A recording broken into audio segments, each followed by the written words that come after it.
Hey, what's up? Nick Reeves from Two Nerds That Eyes doing a 3-figure review. Yes, 3 reviews, 3 figures, 1 review. Dun dun dun dun.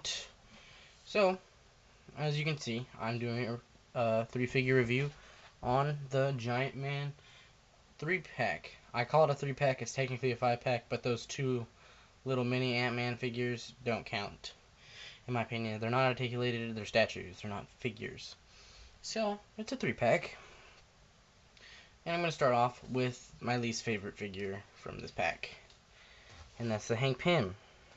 Anyways, it's a decent looking head sculpt. It's not fantastic. This figure would have been better had it just been a regular Ant-Man, in my opinion. But I'm not in charge, and had to get Giant Man's head back in there. So this figure, it's pretty nice paint detail on the actual figure. The coat and arms have no paint other than no paint whatsoever. Kind of sculpted, like wrinkles are nicely sculpted. He does come with an alternate head, which is the Ant-Man face. I can't get it on there. It's like they didn't Dremel it out enough, and that sucks because I was really looking forward to having him helmeted. So I'm stuck with him as Hank Pym. And articulation's alright for a Marvel Universe size figure. The head is on a little ball. The head's on a ball thing like that. So not really a big range of motion. So they can look up, down, kind of pivot. It pivots. The arm rotates all the way around. It moves at the shoulder. Swivel. It's got a bicep swivel, a single jointed elbow.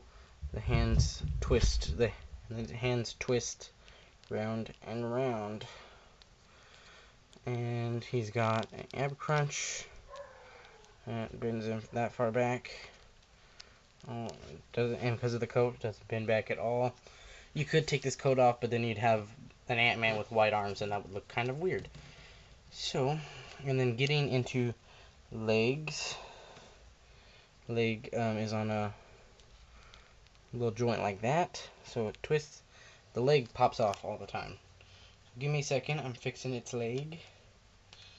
And the leg goes up, twists, bends at the knee, double jointed knee, bends at the ankles, that much.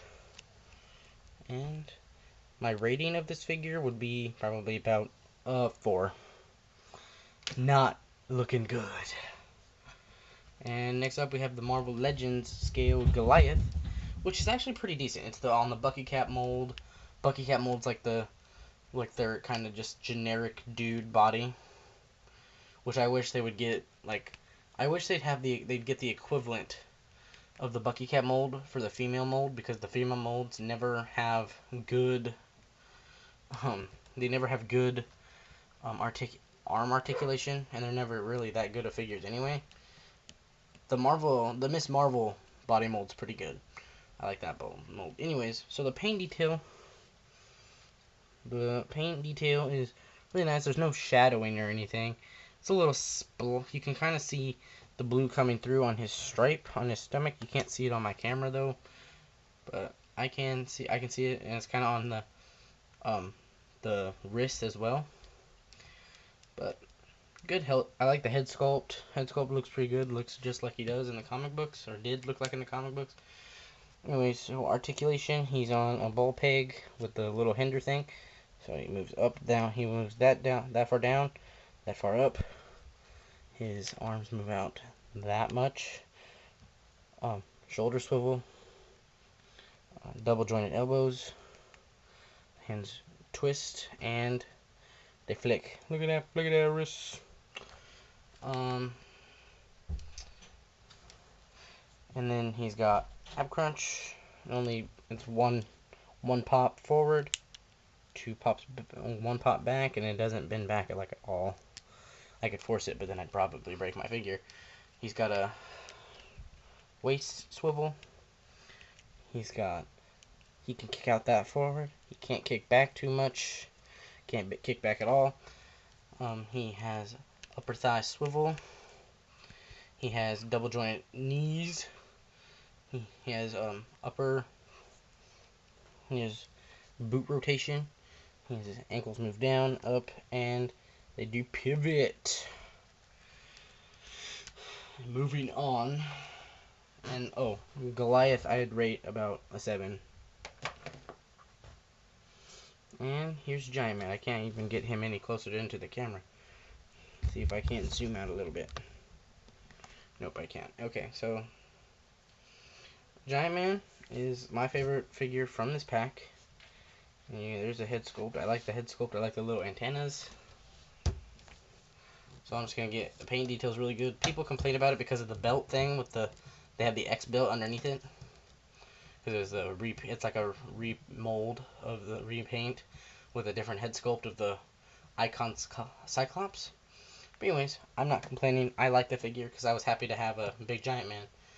So anyway, so paint detail is really good. I don't see any splotchiness to it like on the Goliath figure. So getting into articulation, I had to turn it upside down.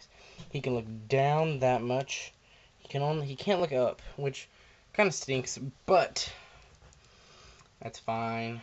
His arms move up that much, move down that much. They swivel at the shoulder, and they bend at the elbow. We've got double jointed elbows. His hands spin around, and they flick that left foot at our wrists. Moving on to the ab articulation. One click forward, one click back. He swivels at the waist, a little hindered because of this belt piece, but that's fine. He can kick up if you have to kind of mess with it, and it bends back and forth, swivels at the upper thigh, double jointed knees. He doesn't have boot rotation, but his feet do move out pretty far. He can kick up he can kick straight out, and that's about it for this review. I rate this Giant Man probably about a 9. Not a perfect 10, just because of some of the articulation details. But this figure is definitely worth the pickup if you want a big Giant Man and you don't want to try to go hunting for that old Toy Biz one, which the Toy Biz one would be cool, but just way too expensive. Anyways, so I rate the pack probably about a 10. I'll rate the pack a 10, but the figures itself aren't necessarily 10s, but the pack in itself is 10. Anyways, like, comment, subscribe. Peace out.